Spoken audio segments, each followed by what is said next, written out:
Want to know what your dog is thinking? Have a challenging dog behavior you need help with? The Dish on Dogs is your source for all your canine questions. Improve your relationship with your dog and deepen your understanding of your furry friend. Right here on the Dish on Dogs. Welcome to the Dish on Dogs. I'm Jackie. I'm here with Marianne. She's the owner of Hounds Town Port Jefferson, which was the first Hounds Town franchise and actually the first Hounds Town at all. It was the very first Hounds Town. So today we're going to be talking about some frequently asked questions that are common from our customers that come in to use us for daycare and boarding. So welcome to the show. Thanks for joining. You've been doing this for a really long time. So I have. I would say, almost 15 years now? Yes. So you've seen it all. You've I heard all the certainly have. questions. I certainly have. So we figured it'd be a great time to just share with our customers and franchisees and anyone else interested just kind of the intricacies of how our operations and our facilities work and what we do, and walk through some of these kind of FAQs. So we were talking just before the show about how one of the big ones is when new customers come into the lobby for a temperament evaluation, they often want to go into the back area where the dogs play, which is understandable Right. to see what's happening and see how Yes. we do things. Why is that important to you, to manage that well in your facility? Well, for two reasons. One, like we had discussed, it upsets the balance in the playrooms to have strangers in and out, opening that door constantly. You will inevitably get the person who I say, don't put your hand over the fence, puts Right. their hand over the fence, gets everybody cranked. And then that kind of leads into the second issue, is it becomes an insurance liability issue because somebody sticks their hands over the fence, they get bitten, someone slips and falls because we're constantly mopping and cleaning, Right. and it's kind of twofold as to why we can't let anybody back there. Right. We do post so many videos and stuff though, I feel like you really get a good idea of what goes on. Yeah, absolutely. I mean, I think from a customer's perspective, it's totally understandable that they want to see that. Definitely. I always explain it to our customers, like, we have 75, 80 dogs here. Would you want strangers kind of walking through their space all day Yeah. long? And Getting them all riled up. yeah, it does. It gets them out of balance. And of course, we have some dogs who might like redirect on one another. Exactly. And that causes injuries. So it's just, Mike always likens it to going to a restaurant and asking to go to see the kitchen.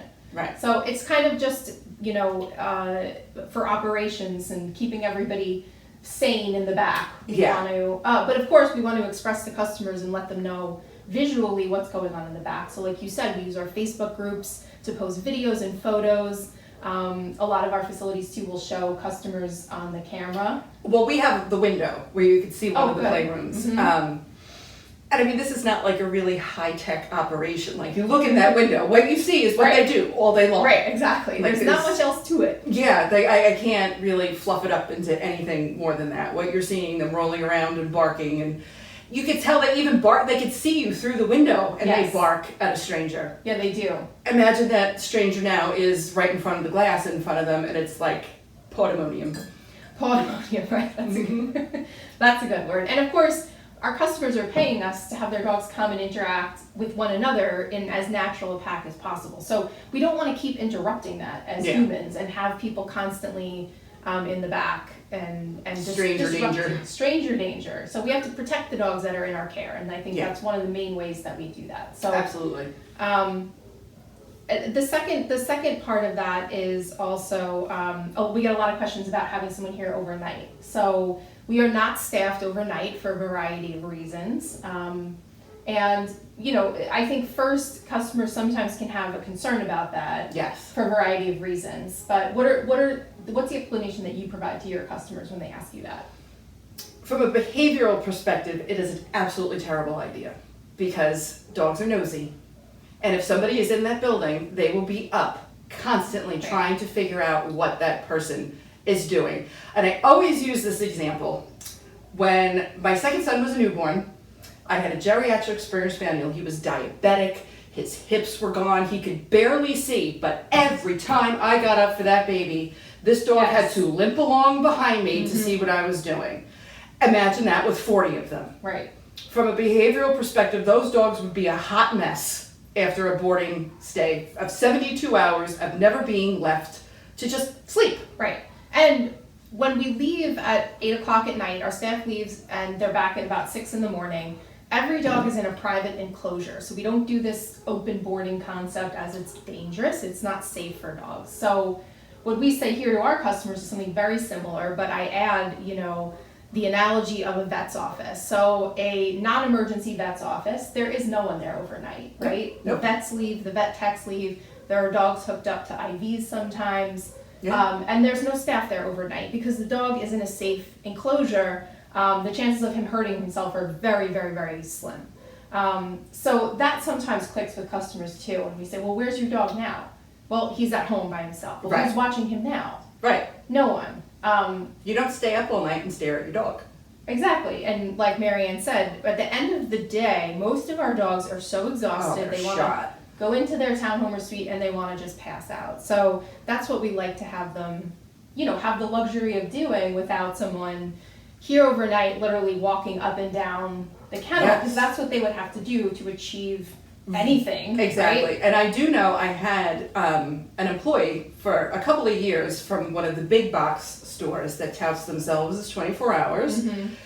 And she confirmed everything I said, that because the dogs really could never sleep, they would just deteriorate.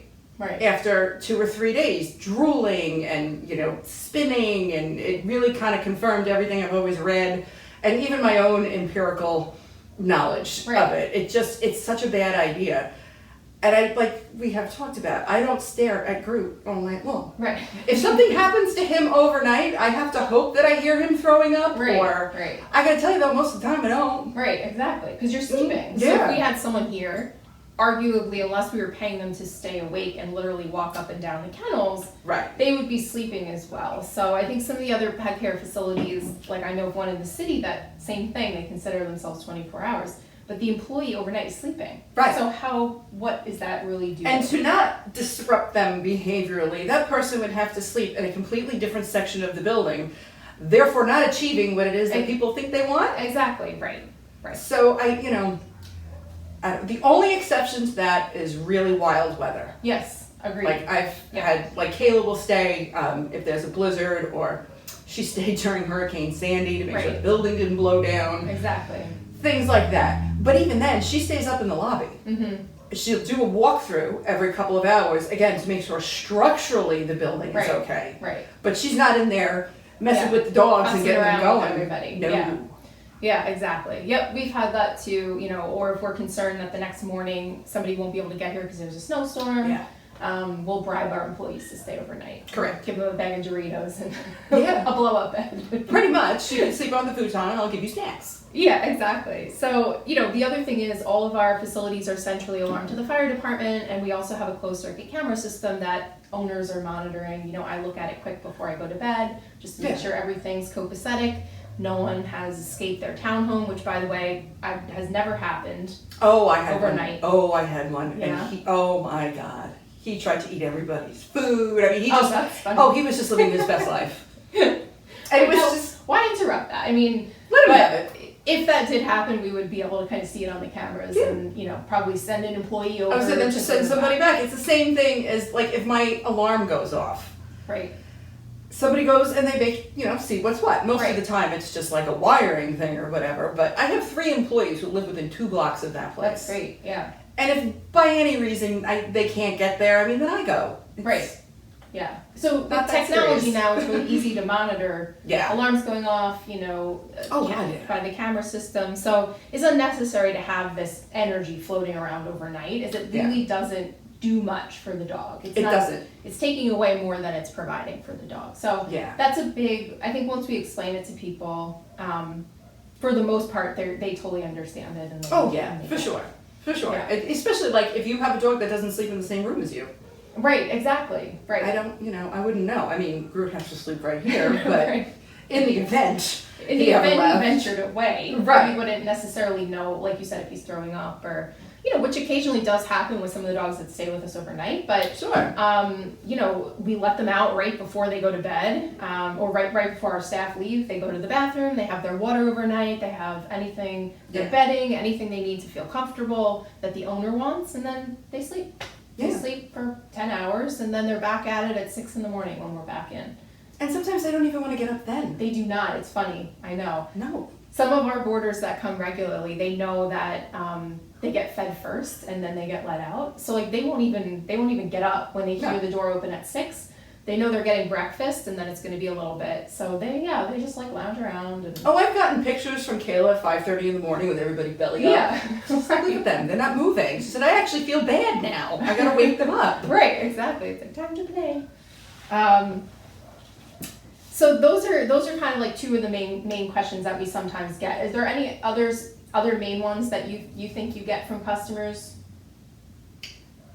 How do we keep the dogs from fighting is a big one. Okay.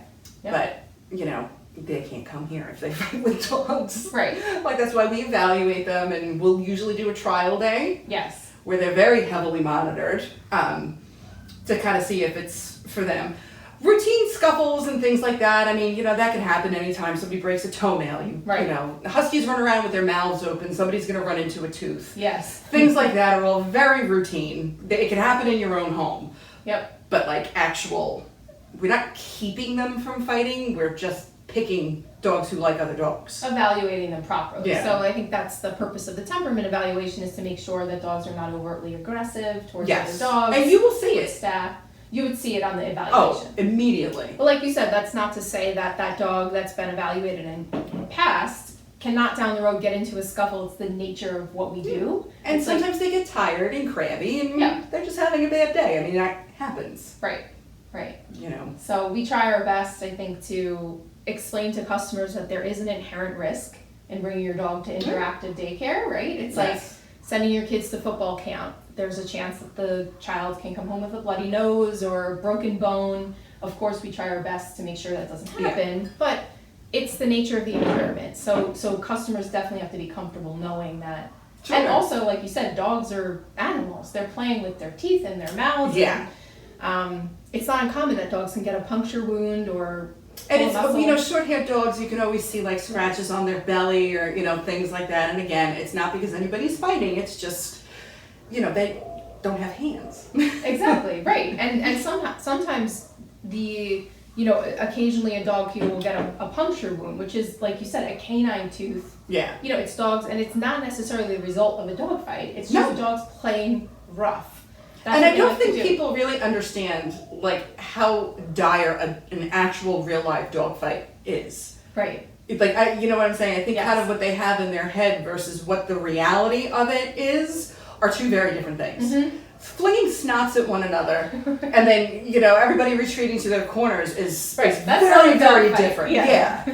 The worst dog fight I ever had in history was between two dogs that lived together. Exactly. Right. Yep. That right, so you would never know. Exactly. It's sometimes, and Mike says, dogs are living animals. There's a fluidity to it that sometimes things can trigger them and they get into a scuffle. But the difference between dogs and humans is that 2 minutes after, they don't hold a grudge. They don't even know what happened. Exactly. They're back to playing and interacting, and I think that's an important aspect that we try to convey to customers too. It's not like they're going to be like, West Side Story the next day. Like they don't have the brains to really understand the dynamic of like holding a grudge or not liking a dog. And I just had this conversation last week. The mind-body connection between dogs is not there. Yeah, that's a good way to put it. It's just not. So like even if somebody runs into someone's tooth, or I had one dog last week head-butted another, we had no idea anything was wrong with the dog until it started to swell. Right. Because the dog doesn't care. Right. It wasn't. Right. It's not like a person to be like, oh my God, you just headbutt me and now I'm going to have a bruise or whatever. Yeah. He's like, all right, I was going about my business. Yeah.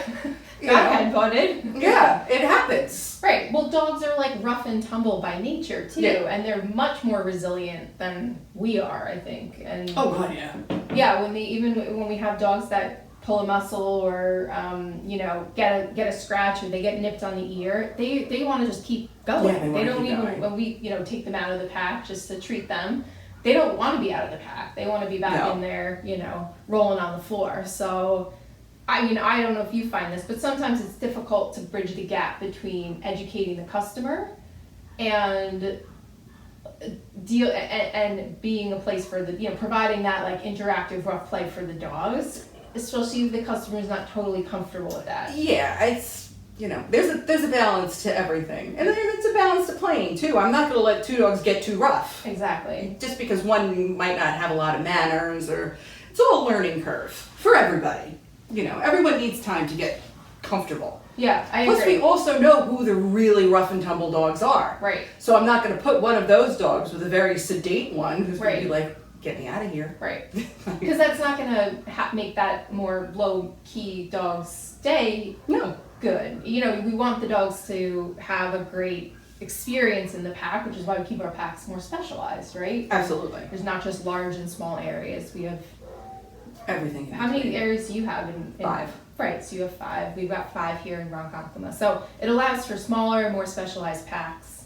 Plus, with the real, teeny tiny ones, I put in one of my larger kennels. Yes. So they Yeah. even, you can have a little 5-pound dog, but then the biggest Right. other one is 8. Right, exactly. It's like a little micro We room. call them, what do we call them? Not tiny tots. Well, some of our places call them tiny tots, but toy breeds, like the toy Yeah, the real breeds. Like itty-bitties. under 10 or 12 pounds, we keep them playing with If we themselves. can. Some of them, I have a dachshund who's just not going to have it. Right, he wants to play with Yeah, bigger he dogs. wants to be with bigger dogs. And I Right. have another much, much bigger dog who's really only comfortable with little ones. Right. So So you're comfortable doing that because you've been doing this for so long, number one. And I number know the two, dogs. you know the dogs really well. Yeah. But in general, we don't usually group dogs with that much of a size disparity. But I think there are exceptions to that. Yeah, I would ruin Piper's day if I put her in a bigger room. I would ruin her day. Yeah. Right. I mean, we've tried. Don't you want to meet somebody that you're like eye to eye with? And Don't she you was wanna meet miserable. somebody? Yeah, she was miserable. She's sitting in the corner, hanging her head. Like, all right, well, I'm not doing that to you. Right. So that's, I think, a good point too. Is But that, she's also very polite. yes, If and a little you 5-pound know dog how- comes up to her, she's very nice to them, and and you trust that she's going to react that way to Sure. a smaller dog. So I think it's important for customers to know that too. That you and your staff, all of us, are getting to know the dogs over years and Yes. years and years, so we can optimize their experience by changing their pack around and kind of Sure. specializing in Well, them. and see, we don't require reservations, so it's kind of like you Right. never know who you're getting every day. So that Yeah. also allows, I think, for them to kind of get a better experience, because they're really not getting the opportunity to be predictable and bored. That's true. It's That's true, yeah. always they're always moving around. They're always moving around, which is great for the dog, I think, to Yes. become socialized with. That's what I Different always tell dogs. people. You want to broaden their horizons as much as possible. It makes for a much more stable dog. Mm-hmm. It also exposes them to different people. Yep. Because they're not seeing the same people all the time, so that is always helpful, especially now where we're kind of bringing our dogs more places. Yeah, that's true. Your dog needs to see somebody who has a beard, or Right. things like that. Yep. Whereas otherwise, if you have the same thing all the time, it just gets stale. Yeah, and the dog doesn't kind of evolve and grow and. No, not at all. Yeah, I think that's a good point. I've never really thought of it that way, but yeah, the ever-changing packs is probably a positive for the dog. Socially. Behaviorally, I have found that it has. Yep. The only variation to that is really I have Saturday daycare dogs. That's the only day they come on Saturday. Right, So I kind of right. always have the same dogs on Saturdays. Right, During the week, though, it's always changing. yeah. So another question that's related to the someone here overnight is can my dog get sick at doggy daycare, sick or injured? And the answer is yes. Just like with anything in life, So if you're alive, Yes. you could get sick or injured. exactly. So it's again another inherent risk of bringing your dog to doggy daycare. But of course, we clean and sanitize throughout Yeah. the entire day.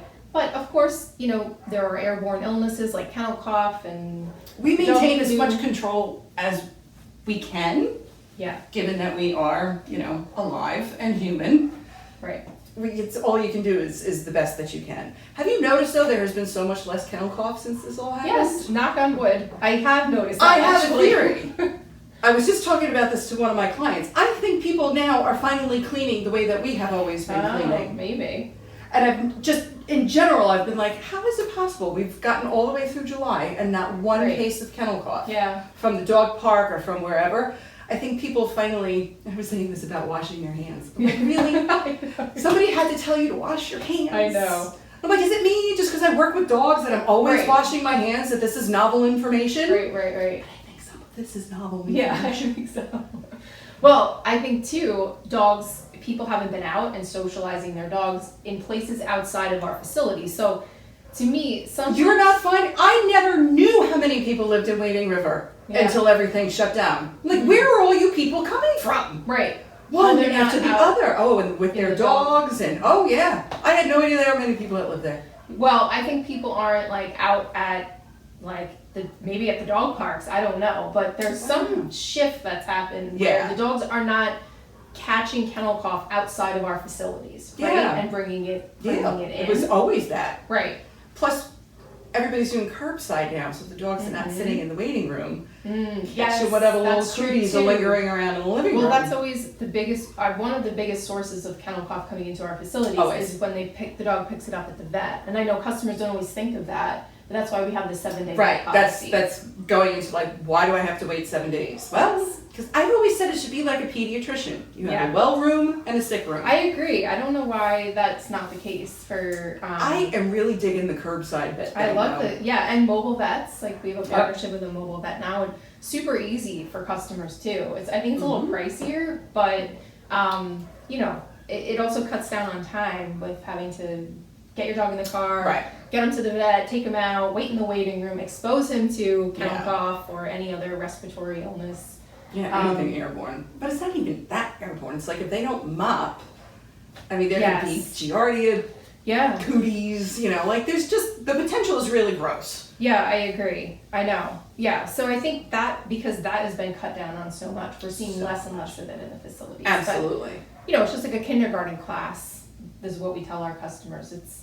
Every year kids are gonna get the flu. Yeah. Not every kid though that is in that kindergarten class is going to catch the flu, right? It's gonna be a certain percentage of them. Dogs that are very young and older are the most susceptible to things like kennel cough. Even with the vaccine. Even with the vaccine, which is not effective No. because there are so many strains, right? No, it is not. But unfortunately, the health department tells us we have to. Although maybe it Accept is. I don't know. Maybe everybody would get kennel cough without it. I don't know. Right, that's true. We don't know, but it's just evolving so much. It's hard. I think it's hard for the Yeah. vets to keep up with the vaccine on the strain, just like with the flu shot for Yeah. humans.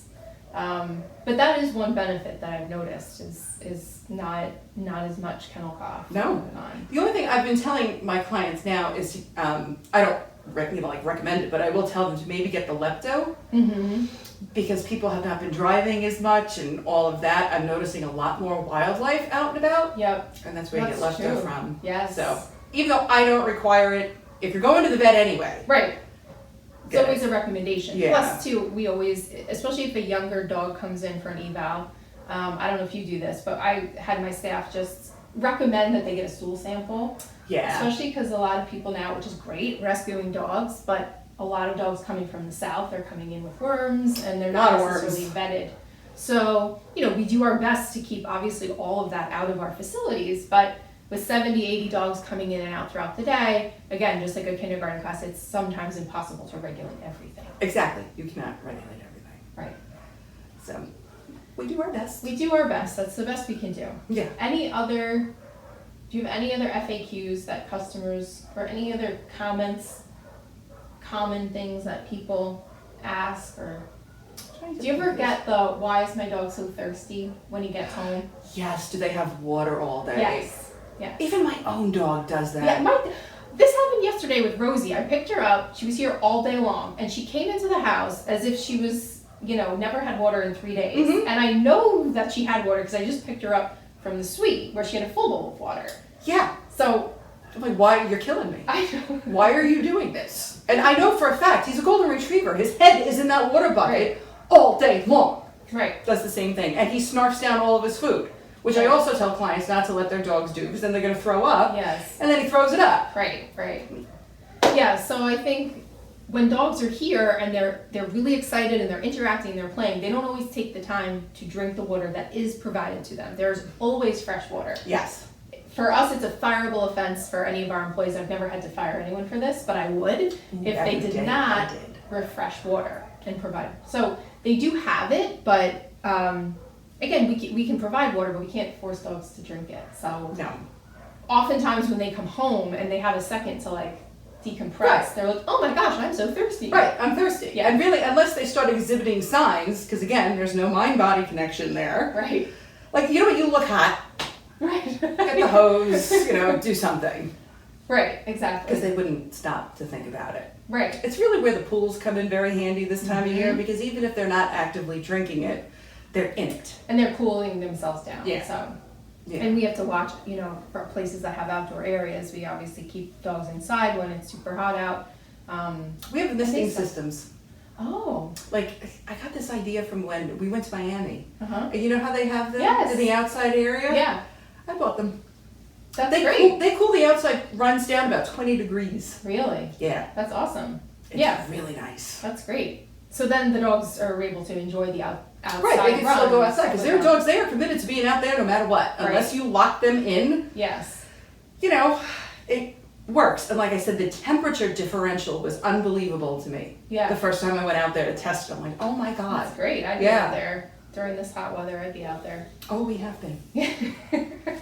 Really, the only downside is like they kind of get a little stinky. Yeah. But then they need a bath. That's another FAQ is, will my dog smell? And the answer is yes. After coming for a day, even sometimes Especially- just a couple hours. yeah, especially this time of year because of all the Yeah. water and snow. Yes. Anything basically that makes them wet. Yep. They're gonna smell like dog.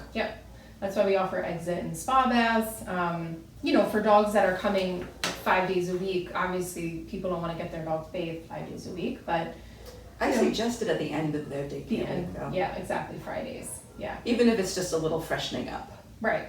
And sometimes we do the dry shampoo, that can help. But for a dog like your dog, a golden with the long hair, like Yeah. he really needs he needs the good Hydra Surge to He make him does. smell, Oh, and Kayla does it for a long tolerable. time.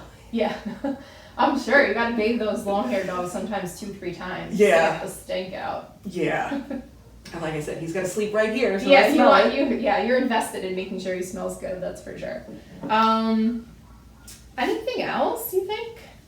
Can think of? I think we hit all the major ones, right? Yeah. I think it's just important for customers to know that our goal is to provide a place for dogs to be dogs, and for that really means letting them come in and roughhouse with one another and Yeah. rough and tumble. And we do our very best to make sure we're providing as safe an environment as possible. But injuries happen, things happen. Dogs get dirty, they get smelly, but They're alive. They are alive. Our goal is to send them home tired Yes. and well balanced, and that at the end of the day is, I think, what we do very well. Agreed. Yeah. Absolutely Right. agreed. Even in the middle of the Rona. Even in the middle of coronavirus, we managed to do that, which I think says a lot. It does. It absolutely does. There is a value there. And seeing happy dogs is very rewarding. I agree. I love Absolutely. the Hounds Town hangover pictures. Yeah, They're I just know, my aren't they favorite. great? Yeah. They are my favorite. That's what we strive for, the Hounds Town hangover. So that's Yep. when you've had a good day, gotten your $32 worth, is when your dog comes home and sleeps for 3 days straight. So Yep. It's a glorious thing. it is. All right. Well, thanks for joining. Sure. Check us out on our Facebook page, The Dish on Dogs. You can also find us on our Hounds Town USA YouTube channel. We'll see everybody next time.